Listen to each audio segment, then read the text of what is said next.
Selama ini, literasi selalu dijual sebagai membaca untuk menambah wawasan, kemudian menjadi pintar. Itu tidak klik, karena tidak terasa dekat dengan hidup kita sehari-hari. Orang tidak bangun pagi lalu berpikir, hari ini aku ingin menambah wawasan. Itu terlalu abstrak dan terlalu jauh. Membaca tidak membuat kita lebih pintar dari orang lain. Membaca membuat kita lebih sabar menghadapi informasi.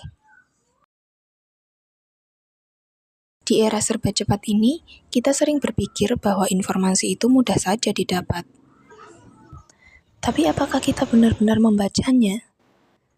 Dan bagaimana kondisi kebiasaan membaca di masyarakat kita, khususnya di Kabupaten Pekalongan?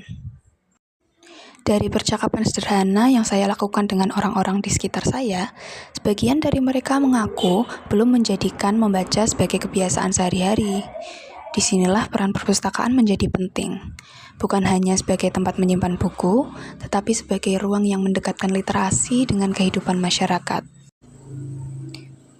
Secara nasional, tingkat literasi Indonesia tergolong rendah, dengan minat baca yang memprihatinkan, yaitu hanya sekitar 0,001% menurut data UNESCO, menempatkan Indonesia di peringkat 6 dari 7 negara ASEAN dalam kemampuan membaca. Kondisi ini menempatkan Indonesia pada situasi darurat literasi yang memerlukan perbaikan sarana, peningkatan akses buku, dan pendidikan yang lebih fokus pada pemahaman, bukan sekadar kemampuan mengeja. Di Kabupaten Pekalongan, upaya peningkatan literasi terus dilakukan melalui berbagai program dan penguatan peran perpustakaan daerah sebagai ruang belajar masyarakat. Tantangan literasi di Indonesia bukan semata soal kemampuan membaca dan menulis, tetapi soal kebiasaan, soal waktu, soal perhatian. Tantangannya bukan hanya pada ada atau tidaknya program, tetapi bagaimana masyarakat mengetahui, mengakses, dan merasa dilibatkan. Perkembangan literasi masyarakat bukan sekadar tentang membaca.